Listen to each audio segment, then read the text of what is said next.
Deux images, deux univers en apparence très différents, et pourtant un fil conducteur invisible qui les relie. La première image, un champion olympique, debout au bord du bassin, le dos marqué de larges cercles violacés. Des dizaines de millions de personnes voient cette photo et se posent la même question. Qu'est-ce que c'est que ces traces? Et est-ce que ça marche vraiment? La deuxième image, au fond d'un refuge discret, quelque part dans le sud de la France, un félin d'Afrique ouvre les yeux après une anesthésie. Autour de lui, une équipe de soignants qui travaillent en silence, avec soin, pour lui offrir une deuxième chance. Ces deux histoires ont un point commun fondamental. Elles nous parlent de ce que l'on croit et de ce que l'on sait réellement. De la frontière, souvent floue, entre la pratique répandue et la preuve scientifique, entre la bonne intention et la réalité du terrain, entre ce que les réseaux sociaux montrent et ce que les experts, eux, observent vraiment. Aujourd'hui, sur Explore the World, nous allons explorer ces deux univers avec le même regard, curieux, rigoureux et ouvert. Nous allons décortiquer la ventousothérapie, cette technique ancestrale devenue tendance mondiale, avec toute l'honnêteté que la science nous impose. Et nous allons pousser les portes d'un refuge animalier hors du commun, là où des animaux sauvages victimes du trafic humain apprennent, parfois pour la première fois de leur vie, ce que signifie vivre librement. Deux sujets. Une seule question centrale. Qu'est-ce que la réalité derrière ce que l'on voit?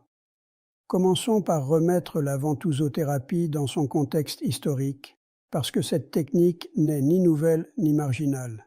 Elle traverse les siècles et les civilisations avec une constance remarquable. Les premières traces documentées de l'utilisation de ventouses remontent à plus de 3000 ans. On les retrouve dans les textes médicaux de l'Égypte ancienne, dans la médecine traditionnelle chinoise, dans les pratiques thérapeutiques du monde arabe médiéval. Partout, le principe de base reste identique. Créer une dépression locale sur la peau pour mobiliser les fluides, dénouer les tensions et stimuler la circulation. Pendant des siècles, cette pratique a été transmise de génération en génération, intégrée dans des systèmes médicaux complets qui lui attribuaient des vertus nombreuses et variées. En Chine, elle s'inscrit dans la logique des méridiens et de la circulation du qi, l'énergie vitale. Dans d'autres traditions, elle est associée à la purification du sang et à l'élimination des toxines. Ce qui est nouveau, en revanche, c'est la vitesse à laquelle cette pratique millénaire a envahi les fils d'actualité des réseaux sociaux au cours des 15 dernières années. Le tournant se situe précisément aux Jeux olympiques de Rio en 2016. Un nageur américain, l'un des athlètes les plus médaillés de l'histoire olympique, apparaît au bord du bassin avec le dos couvert de larges marques circulaires rouge foncé. Les images font le tour du monde en quelques heures. Les recherches sur la ventousothérapie explosent. Les centres de bien-être voient affluer de nouvelles demandes. Et sur les réseaux sociaux, d'autres sportifs de haut niveau commencent à partager leurs propres expériences. Un footballeur international ici, un sprinter là. En quelques mois, une technique pratiquée discrètement dans les centres de médecine traditionnelle se retrouve propulsée au rang de tendance mondiale. Mais derrière l'image, derrière les marques violacées et les témoignages enthousiastes, que dit vraiment la science? Avant d'examiner les preuves, il est utile de comprendre précisément ce que fait une ventouse sur le plan mécanique, parce que cela permet de mieux évaluer ce que l'on peut raisonnablement en attendre. Le principe est physiquement simple. Une ventouse, traditionnellement en verre, aujourd'hui souvent en silicone pour les versions destinées au grand public, est posée sur la peau. À l'intérieur de la ventouse, une dépression est créée, soit par la chaleur, soit par aspiration mécanique selon les modèles. Cette dépression attire la peau et les tissus superficiels vers le haut, à l'intérieur de la cupule. Concrètement, ce que l'on observe, c'est un gonflement local de la peau, accompagné d'une forte rougeur, voire d'une coloration violacée, qui résulte de la dilatation des capillaires sous l'effet de la succion. Ces marques sont en réalité similaires à ce que l'on appelle familièrement un suçon. Des micro-ruptures capillaires qui laissent une trace durable sur la peau, parfois plusieurs jours. Les versions les plus traditionnelles utilisent la chaleur pour créer la dépression. Un coton imbibé d'alcool enflammé est brièvement introduit dans la ventouse avant d'être retiré, et la chaleur ainsi produite aspire la peau lorsque la ventouse est appliquée. Cette méthode, si elle est mal maîtrisée, présente des risques réels de brûlure. Les adeptes de cette technique lui attribuent plusieurs effets bénéfiques: décongestionnement des tissus profonds, soulagement des douleurs musculaires et articulaires, stimulation de la circulation sanguine et relâchement des tensions. Certaines associations de praticiens vont beaucoup plus loin, présentant la ventousothérapie comme un remède efficace contre les bronchites, l'asthme, les allergies, les troubles digestifs et même les migraines. C'est précisément à ce stade, lorsqu'une technique passe du statut de pratique de bien-être à celui de traitement de pathologie médicale sérieuse, que le regard scientifique devient indispensable. La question est directe. La réponse doit l'être aussi. La ventousothérapie a fait l'objet d'un nombre non négligeable d'études scientifiques. Plus d'une centaine ont été recensées à ce jour. Ce chiffre pourrait laisser penser que la littérature est abondante et les conclusions solides. La réalité est plus nuancée et plus honnête que les promoteurs de cette pratique ne l'admettent généralement. Le problème fondamental de ces études, relevé de manière quasi unanime par les experts qui les ont analysées, est d'ordre méthodologique. La grande majorité d'entre elles ont été conduites sur des effectifs très réduits, parfois quelques dizaines de participants seulement. Or, en sciences médicales, la taille d'un échantillon est directement liée à la fiabilité des conclusions que l'on peut en tirer. Une étude menée sur 30 personnes ne permet tout simplement pas d'établir des conclusions généralisables. À ces problèmes de taille s'ajoutent des biais méthodologiques supplémentaires: absence de groupe contrôle correctement constitué, impossibilité de mettre les participants en aveugle face au traitement, puisqu'on ne peut pas ignorer que des ventouses vous ont été posées sur la peau, et hétérogénéité des protocoles d'une étude à l'autre, qui rend toute comparaison difficile. Le résultat de cet état des lieux est clair. À ce jour, aucune efficacité thérapeutique de la ventousothérapie n'a été formellement démontrée pour aucune indication médicale sérieuse. Pour les douleurs articulaires chroniques, certaines études suggèrent un soulagement subjectif, mais ces résultats ne permettent pas de conclusion définitive en raison des limites méthodologiques décrites. Pour les pathologies respiratoires comme l'asthme ou les bronchites, les données sont pratiquement inexistantes. Pour les migraines et les troubles digestifs, la situation est identique. Ce que la recherche permet d'affirmer avec davantage de confiance, c'est l'effet psychologique et le bien-être subjectif associés à la pratique. Un chiropracteur travaillant avec des sportifs de haut niveau l'a reconnu publiquement. La dimension mentale joue un rôle significatif. Le simple fait de recevoir un soin attentif dans un contexte de relaxation produit des effets réels sur la perception de la douleur et sur la récupération subjective, effets qui ne sont pas propres à la ventousothérapie, mais qui sont communs à n'importe quelle forme de massage ou de toucher thérapeutique.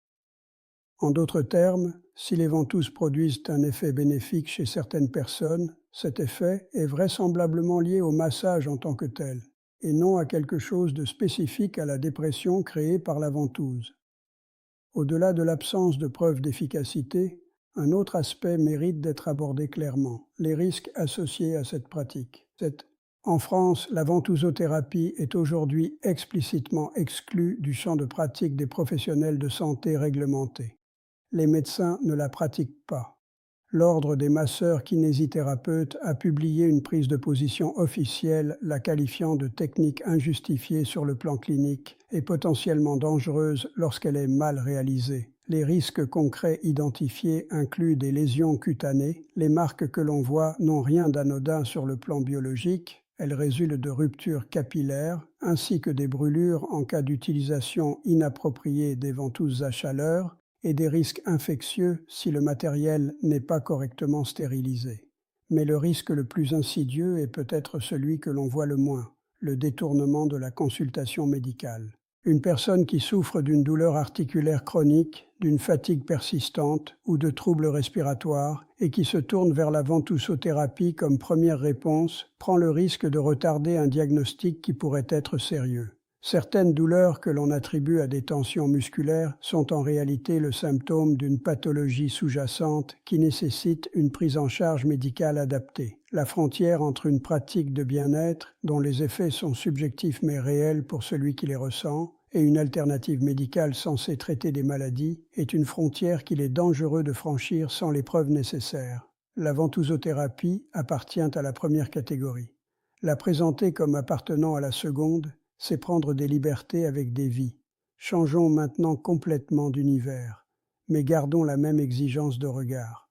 Dans le sud-est de la Loire, niché dans un paysage discret que rien ne signale depuis la route, se trouve un lieu hors du commun.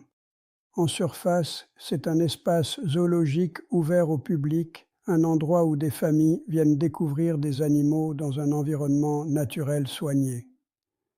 Mais plus haut sur la colline, inaccessible aux visiteurs, se cache une autre réalité, une zone fermée, silencieuse, où travaille une équipe de soignants qui s'occupent d'animaux que le grand public ne verra jamais, du moins pas tout de suite. C'est ici que les autorités amènent les animaux sauvages saisis lors d'opérations judiciaires.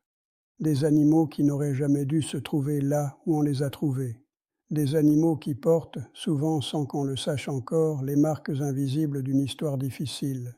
Ce refuge existe depuis près de 20 ans. Il est né de la volonté d'une structure zoologique de s'engager au-delà de l'exposition, de prendre en charge concrètement les victimes du trafic animalier.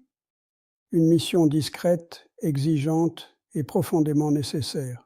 Car le trafic d'animaux sauvages est, à l'échelle mondiale, l'un des commerces illicites les plus lucratifs qui soient, juste derrière le trafic de drogue et d'armes. Et ces victimes se trouvent parfois dans des appartements ordinaires, dans des cages trop petites, entre les mains de personnes qui les ont achetées en ligne sans mesurer les conséquences. Le jour de notre visite, une nouvelle pensionnaire vient d'arriver. C'est un serval, un félin d'Afrique subsaharienne au pelage tacheté, aux longues pattes fines et aux grandes oreilles caractéristiques.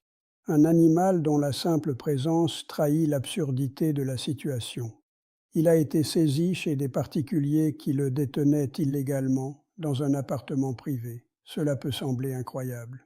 Et pourtant, c'est une réalité documentée et de plus en plus fréquente. Nés en captivité en Europe, souvent issus d'élevages clandestins qui exploitent la demande pour des animaux exotiques, ces félins sont vendus sur des marchés parallèles à des personnes qui les achètent comme on achèterait un chat domestique.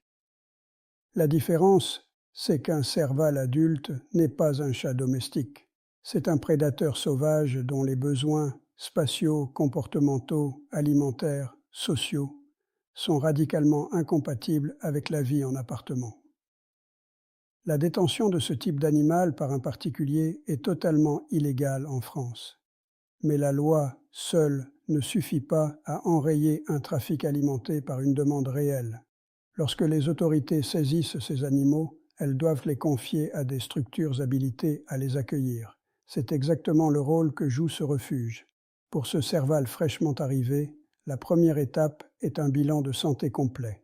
L'équipe soignante ne dispose d'aucune information sur son passé médical, aucun carnet de vaccination, aucun antécédent connu. Tout doit être évalué à partir de zéro. L'animal doit être anesthésié pour permettre cet examen dans des conditions sécurisées, pour l'animal comme pour les soignants. Une fois sous anesthésie, l'équipe procède méthodiquement. Vérification de l'état dentaire, prise de sang, pesée, contrôle général de l'état corporel. Le résultat, dans ce cas précis, est encourageant. La femelle semble en bonne santé générale. Ses griffes sont intactes. Ses dents ne présentent pas de lésions visibles. Elle sort de l'examen vacciné, identifiée par une puce électronique et déparasitée. Une nouvelle vie commence. Mais pour aller où? Le serval n'est pas seul dans ce refuge. Jusqu'à 80 pensionnaires peuvent cohabiter ici simultanément, dans des enclos adaptés à leurs besoins spécifiques. Parmi eux, des animaux dont les histoires sont particulièrement lourdes à porter. Certains sont d'anciens animaux de cirque, des félins qui, pour certains, n'ont jamais connu d'autre environnement que la cage et la piste. Des animaux conditionnés depuis leur naissance à vivre dans une relation de contrainte avec l'être humain et qui doivent apprendre, parfois à un âge avancé, à se comporter autrement, à explorer un espace, à jouer, à vivre.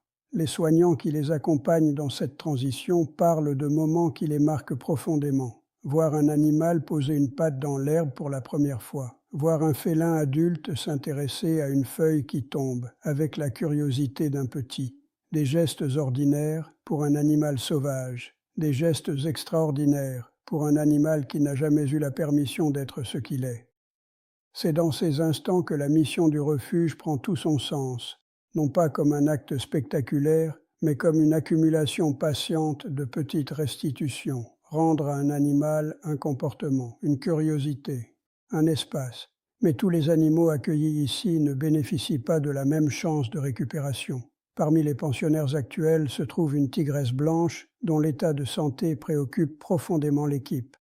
Elle souffre d'une inflammation intestinale chronique sévère qui affecte directement sa capacité à s'alimenter.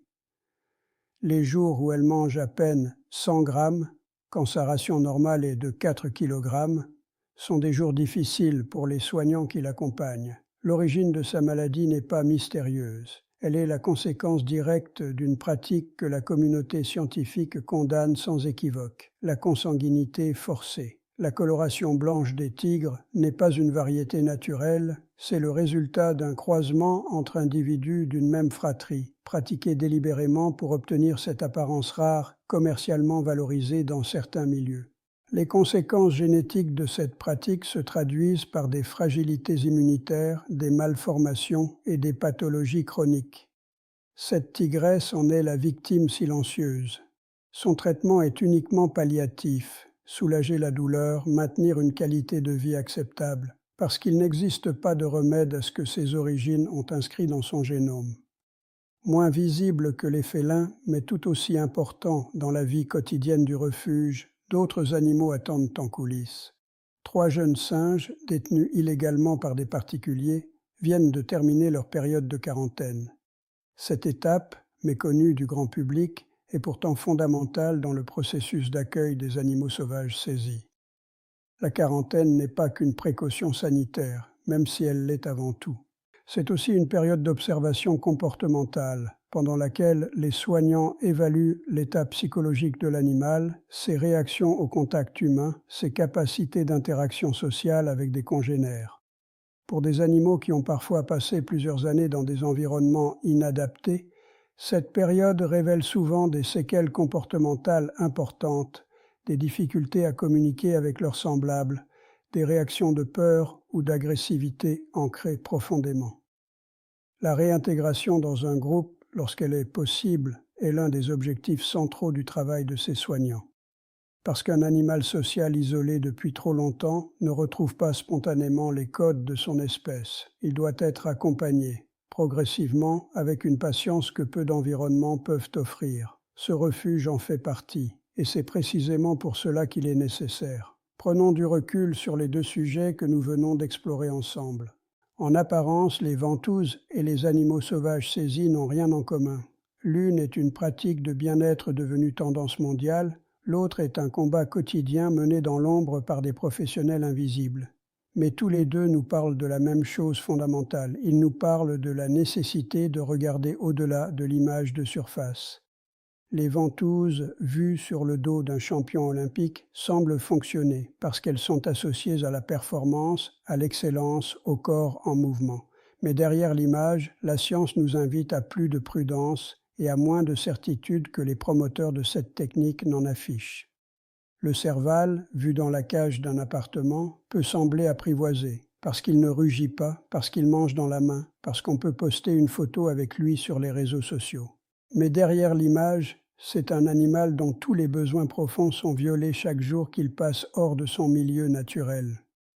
Dans les 2 cas, l'image raconte une histoire, et dans les 2 cas, la réalité en raconte une autre. C'est le rôle d'un regard informé, d'un regard qui cherche, qui questionne et qui ne s'arrête pas à ce qui est visible, de faire la différence entre les 2. 2 histoires, 2 leçons. La première, lorsqu'une pratique de santé, quelle qu'elle soit, prétend traiter des maladies sérieuses, exiger des preuves, pas des témoignages, pas des photos de sportifs célèbres, Des études robustes, méthodologiquement solides, dont les conclusions ont été vérifiées et reproduites. La ventousothérapie peut offrir un moment de relaxation agréable. Elle n'a pas démontré qu'elle fait davantage. Et en matière de santé, la différence entre ces deux affirmations n'est pas négligeable. La deuxième, les animaux sauvages ne sont pas des accessoires. Ce ne sont pas des symboles de statut, ni des sujets de contenu pour les réseaux sociaux. Ce sont des êtres vivants avec des besoins spécifiques, des comportements complexes et une dignité qui mérite d'être respectée, même quand, surtout quand, ils ne peuvent pas la défendre eux-mêmes. Les hommes et les femmes qui travaillent dans des refuges comme celui que nous avons visité aujourd'hui font un travail que la plupart d'entre nous ne verront jamais. Un travail de patience, de compétence et d'un attachement profond à des animaux qui n'ont pas choisi leur histoire. Ce travail mérite d'être connu. Et ces animaux méritent que nous fassions des choix plus éclairés, en tant que consommateurs, en tant que citoyens et en tant qu'êtres humains partageant une planète avec d'autres formes de vie. C'est pour explorer ce genre de réalité, complexe, nuancée et souvent invisible, qu'Explore the World existe. Partagez cette vidéo si elle vous a appris quelque chose. Abonnez-vous pour ne manquer aucune de nos prochaines explorations. À très bientôt.